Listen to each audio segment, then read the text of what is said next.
trasplante y por último el control de su empleo y los resultados. En el estudio del paciente antes de la quelación, básicamente para valorar el estado férrico, recomiendan realizar estas pruebas que tienen aquí: sideremia, transferrina, índice de saturación, la ferritina, en 2 determinaciones en un intervalo comprendido entre 15 días y un mes, el estudio del hierro hepático mediante resonancia.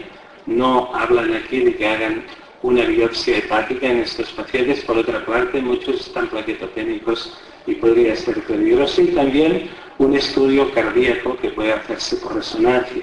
Y luego otros estudios para valorar una posible toxicidad del hierro o de la quelación: hemograma, audiometría, estudio oftalmológico, una bioquímica general y una fracción de eyección por ecocardiografía o por otras técnicas. Y luego, para monitorizar la sobrecarga férrica, desde el inicio del diagnóstico, en el momento del diagnóstico inicial, por supuesto, los parámetros que hemos comentado: sideremia, transferrina, índice de saturación, ferritina, y luego la frecuencia con que deben monitorizarse estos parámetros, ¿no?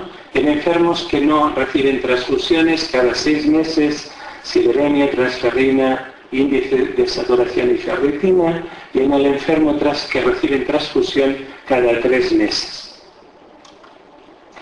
La cifra en los otros candidatos a quelación son los pacientes en los que preveemos que van a ser trasplantados. La cifra de ferritina sérica antes del trasplante de progenitores hematopoyéticos se ha visto que se asocia a la mortalidad del procedimiento, siendo claramente superior en los pacientes que tienen ferritinas elevadas. Sobre todo esto con un especial impacto en pacientes con leucemia aguda mieloblástica y con síndrome mielodisplásico. Por tanto, hay que iniciar también un programa de quelación en estos pacientes. ¿Cómo los seleccionamos? ¿A quiénes incluimos y a quiénes excluimos, ¿no? Esta es la propuesta. Criterios de inclusión: anemia dependiente de transfusión, nivel de ferritina superior a 1000 microgramos por litro y un subtipo de mielodisplásico que sea uno o varios de los siguientes: un índice pronóstico internacional de riesgo bajo o intermedio, es decir, de 0 a 1, un índice de la OMS de riesgo muy bajo, bajo o intermedio. Este índice de la OMS es muy interesante porque de los 3 índices que manejamos es el único que valora también como un ítem las necesidades transfusionales, o bien un índice español pronóstico bajo para pacientes en los que no disponen de estudio citogenético. Y luego los candidatos a trasplante hematopoyético de progenitores independientemente del grupo de riesgo pronóstico. ¿Qué pacientes no van a entrar en este estudio de quelación? Pues los pacientes de edad muy avanzada con otras enfermedades asociadas. Es muy típico en el pase de visita, cuando los internos o los adjuntos de planta o de consulta externa que presentan uno de estos pacientes, muchas veces la cantinela siempre es la misma.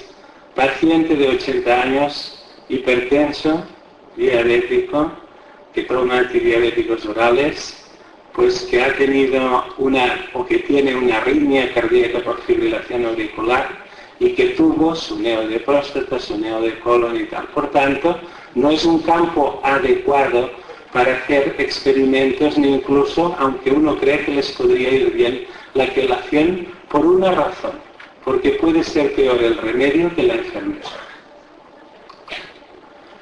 Y este sería un poco el esquema de lo que acabamos de decir, ¿no? Pacientes de bajo riesgo, con anemia dependiente de transfusión, sí con el tratamiento quelante, candidatos a trasplante también, condición de que la ferritina sérica sea superior a 1000 nanogramos por mililitro, y estos pacientes que comentamos, de edad muy avanzada, enfermedades asociadas, comorbilidades, vale más que los dejemos tranquilos y los vayamos controlando con todo el resto de tratamiento de soporte.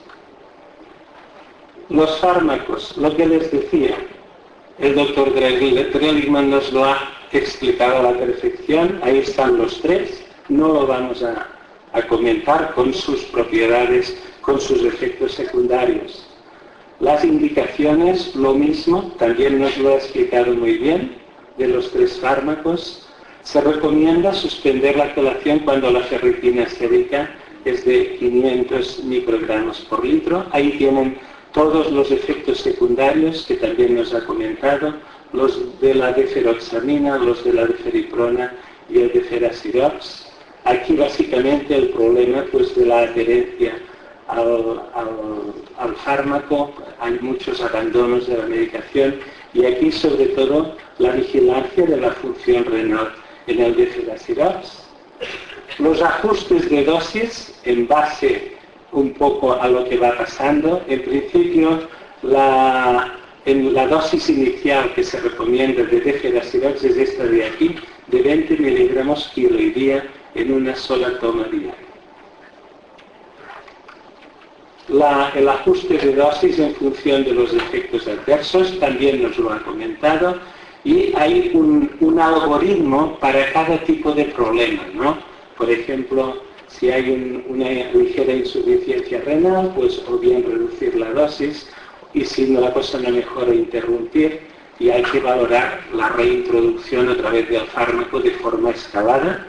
Lo mismo para el rash cutáneo, el esquema siempre es igual, o se suspende si la cosa es muy grave o se baja la dosis y luego, teniendo en cuenta que a veces son efectos secundarios que se autolimitan, luego volver otra vez a reescalar y aumentar progresivamente la dosis. Lo mismo cuando hay una alteración de las pruebas hepáticas.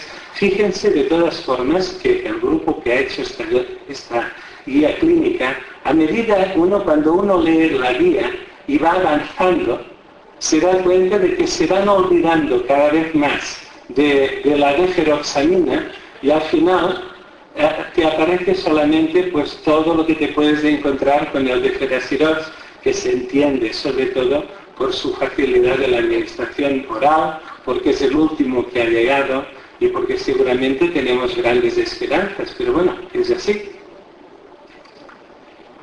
Hay el algoritmo en caso de diarreas también.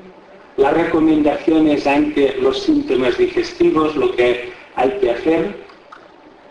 Y cómo monitorizamos. Lo que recomiendan es lo siguiente, ¿no?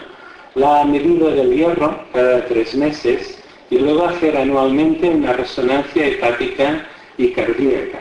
Y luego hay otras pruebas también para monitorizar. Por ejemplo, en el caso de la deferoxamina, las enzimas hepáticas, la fracción de eyección por ecocardiografía, vigilar los estudios de audiometría y oftalmológicos y luego, ojo con las infecciones por yersinia, que también nos comentaba Guillermo.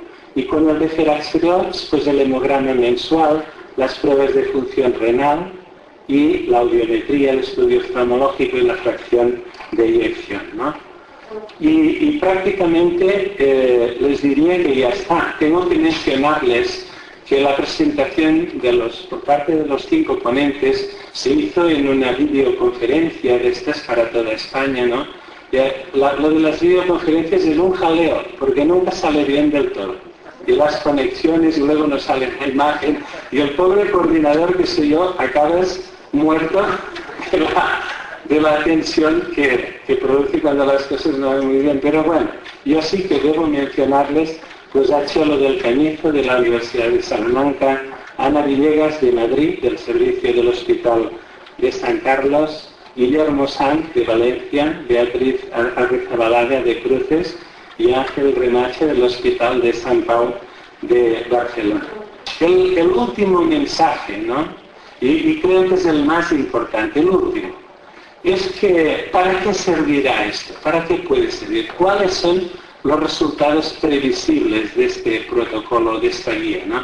Pues yo les confieso que lo primero de todo, servirá para concienciarnos de la importancia del tratamiento telar. Y todos hemos cometido esta falta, un error gravísimo. Cuando llegan los pacientes con síndrome mielodisplásico, te preocupas de la edad del paciente, de sus citopenias, la fiebre, las hemorragias, la infección, y de si tiene blastos o no blastos, y de los factores pronósticos en base al cariotipo. Y luego, como jefe de un servicio, cuando dices a los jóvenes, ¿no?, que te rodean, no, pero ojo con el hierro, hasta se te ríen muchos de ellos. ¿Dónde va ahora a contarnos lo del hierro? Que si lo otro es más importante, ¿no? Pero resulta que luego nos hemos ido dando cuenta que esto es crucial. Y tampoco hemos inventado esta guía nosotros. Esta guía, yo creo que hay un punto de inflexión y hay que darles la medalla, hay que ponerles la medalla de oro a los japoneses. En el 2005 en Nagasaki hubo un consenso en el 8º Simposio Internacional sobre Síndromes Mielodisplásticos, en donde de allí salieron la gente pues convencidos de que el tratamiento quelante es fundamental en los síndromes mielodisplásicos, ¿no? Por tanto, y luego hay otras guías americanas, en Estados Unidos han hecho otra italiana, los italianos han estado muy preocupados. Y nosotros hemos hecho nuestra guía, pero no somos los inventores. Hay otros que son primeros que nosotros. Entonces, primero, concienciar de la importancia de esto. Segundo, homogeneizar el tratamiento de estos pacientes a nivel de todo el país. Hacer un tratamiento más temprano de la quelación del hierro, que es muy importante. ¿Y qué conseguiremos con todo esto? Aumentar seguramente la cantidad y la calidad de vida de estos pacientes con síndrome mielodisplásica. Y nada más y muchas gracias.